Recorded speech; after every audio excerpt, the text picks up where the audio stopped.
making any observation on that. And I should add that the turnout figures we have for phase two are 88 seats in this phase compared to 102, I think, in the last phase. So it's not exactly apples for apples and oranges for oranges. But Right. Yashwant, one of the interesting things, and again, we need more clarity. Turnout takes a long time to be computed. So, with all of those caveats, Tripura, Manipur, West Bengal, high turnout so far, 3 p.m. Right. Maharashtra, not so high. And Maharashtra is a mess in the sense that very hard to read, very hard to poll because you have two old parties, original Shiv Sena, original NCP, both split in alliance with the BJP, and a kind of complete confusion possibly in the worker cadre and maybe even among voters. Modi factor, if it works, will need to transcend all of these fault lines. You've been calling Maharashtra the mother of all battles along with West Bengal. I don't want to make too much about turnout, but Maharashtra has the lowest turnout of all states today so far. Could pick up later. Any thoughts on that? Well, it's so much contrasting than the West Bengal. You see, when I said that West Bengal and Maharashtra are the two states actually where one has to be in, deep neck into the data to understand what's going on. And if you look into the turnout, they seem like contrast with the Maharashtra on one end and West Bengal on the other end. So I first of all I don't blame the voters in Maharashtra because I guess that every voter of every party has been cheated in the last couple of years. Not a single party can say that we stood by the moral ground and we did not ditch our own voters where they voted for in the last elections to them. So there could be a collective sign of apathy, whatever the state politics is going through. That could be one of the reasons that the turnout has gone down. Uh, in West Bengal, however, the turnout seems so far very healthy. That means we are gonna see hell of a contest on each and every seat. That's a taken.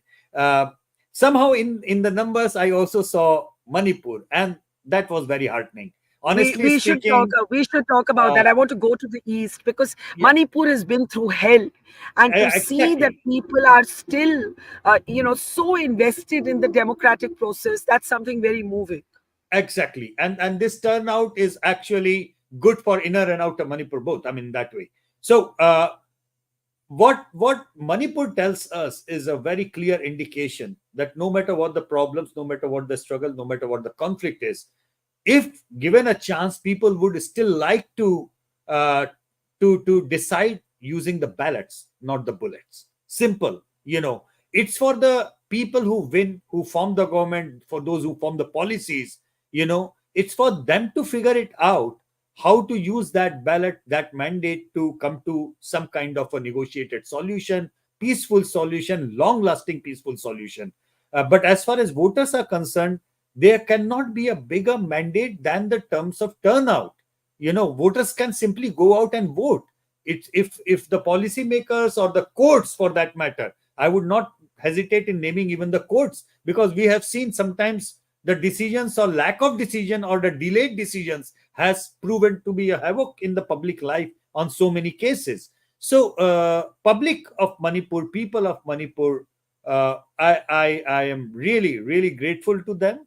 That's one state I really was very keen to see a good turnout. It's a good message to everybody in India and outside India as well, that in India there are conflicts, there are friction, but we know how to use our ballot to overcome those frictions, and that's the bottom line, and that's the headline for Yeah. me today, Barka. And for me too. Ballots, not bullets in Manipur, I think is a very moving testimony to our democracy. Now, so much discussion on relative drop in turnout in phase one. How do you look at these numbers? This is turnout by 5 p.m. in Bengal. It's very interesting. There are comments in It's our audience stream saying, oh, does it mean anti incumbency? But that's a very old way of thinking Yeah, about high yeah, voter turnout. yes. Go ahead. What do you think?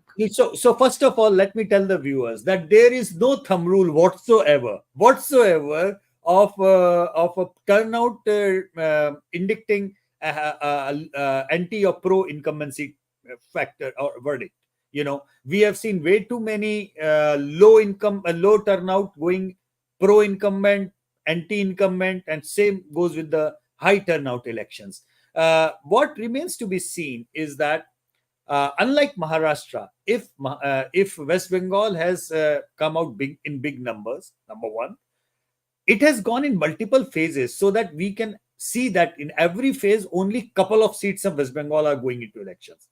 That actually opens up the possibility of very good law and order scenario as far as the central paramilitary forces are concerned, and that could be one of the big factors for increasing people's confidence, because in a state which is highly sensitive in terms of political polarization and has a history of political violence for decades, that becomes an important factor, because we know political violence is not just about increasing your turnout, it is also about decreasing others turnout.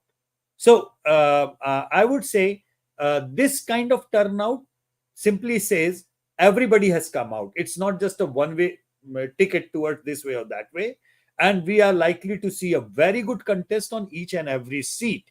And we will know from the data. We will be here discussing with you the exit poll results, in June 1st, when the last phase gets over. Yes. Yes. But yeah, nice to see, nice to know. No reports of violence, too much violence anywhere. I mean, of course, sporadic incidents are going to be reported, but so far, touchwood, no reports of any large scale violence that the panchayat election in Bengal had seen. So I hope this entire thing goes off peacefully over there.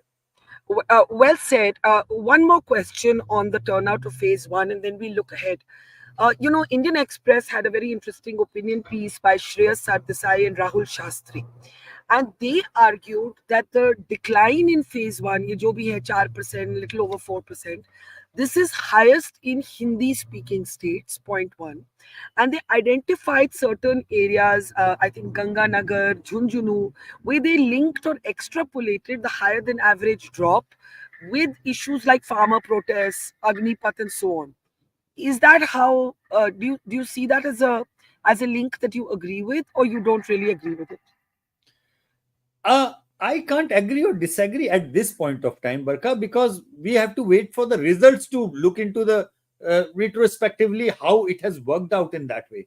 Because I know for sure that low turnout plenty of the time works even for parties who have a very good cadre movement, very good mobilization on the ground. It works for them, because opposition vote is not that excited or is not coming out, and they, in a low turnout, they have a better relative turnout. And but at the same time, there could be some really genuine local issues as such, which is possible. And I am not saying no to that for a simple reason that when we discuss the split vote, Barkha, say for example in Delhi or in Rajasthan or in any other state, from Vidhan Sabha to Lok Sabha, we have seen a almost 20-25% vote block swinging this and that way. But from Vidhan Sabha to Vidhan Sabha and Lok Sabha to Lok Sabha, not much swing takes place, in the type of election, because the way it is polarized, that it is very unlikely for a pro Modi voter to turn anti Modi overnight, or anti Modi voter to turn pro Modi overnight. However, it impacts in a different way. Many of the times when people are upset, rather than swinging to the other party, they simply sit at home. And that is something which can bother BJP in couple of the seats, particularly where the local factors, local agitation, local frictions, caste driven frictions, they are being reported. That could be some point of concern for the BJP in those seats. But having said that, all those seats, couple of here, couple of there, they remain largely an aberration of sort. When I say aberration, they are not statewide phenomenons. So I know whenever we have been discussing, even in the pre-poll trackers, plenty of the people saying, you have given 25 out of 25 earlier. I say, well, we have given 39 out of 39 to the DMK alliance as well. So it's the same rule and same formula that we work on in every state. So few seats in Madhya Pradesh, few seats in Rajasthan, where the Congress or the opposition gets in good fight because of the local issues, local trends, are as good as an aberration as BJP contesting really nicely in few seats in Tamil Nadu, a few seats in Kerala, for that matter.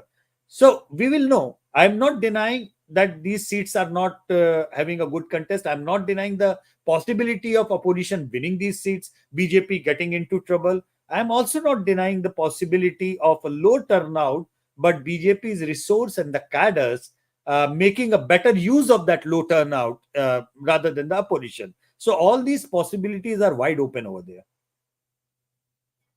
In the meantime, talking about the sounds of democracy, there's a huge open vehicle behind me blaring with music and slogans. So I'm going to have to speak a little louder than I'm used to. Let's look ahead.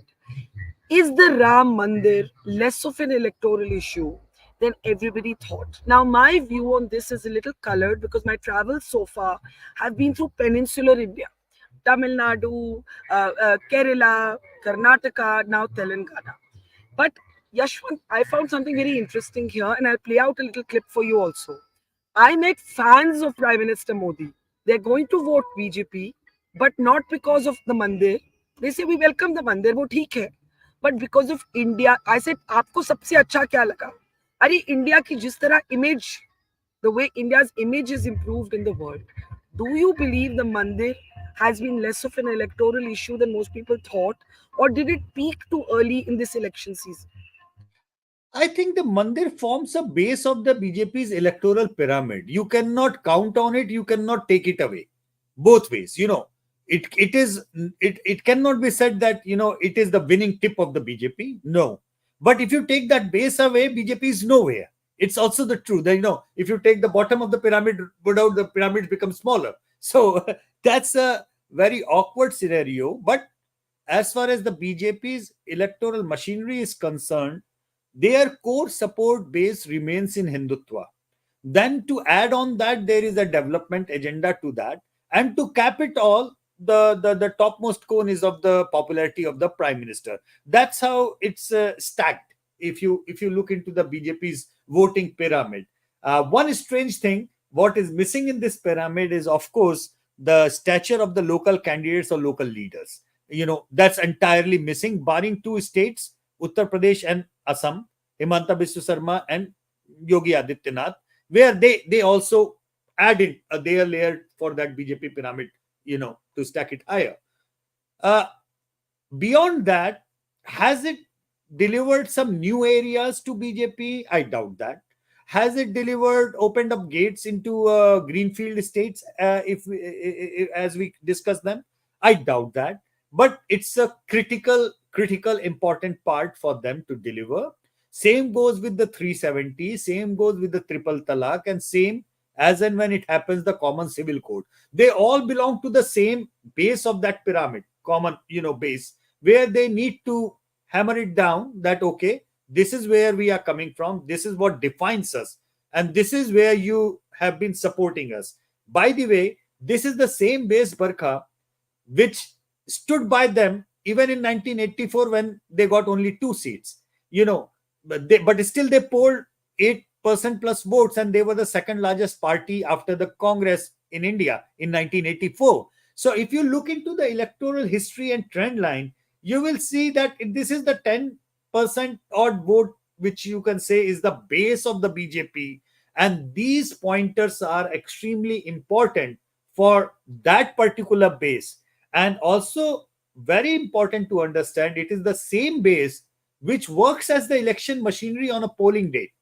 It is the same base which stands on the polling as a polling agent, which works on the mohalla to mohalla, village to village campaign to pull the people out and take it to the polling booth. So for them, it is critical to maintain that base. And that's why I have never taken the Ram Temple issue or a euphoria around that. It is something which is going to add on something for the BJP. It will only it will only maintain that base. It's like they have done this fixed deposit, which they are going to redo when the fixed deposit is term is getting over. They are going to reinvest in the same fixed deposit again. I like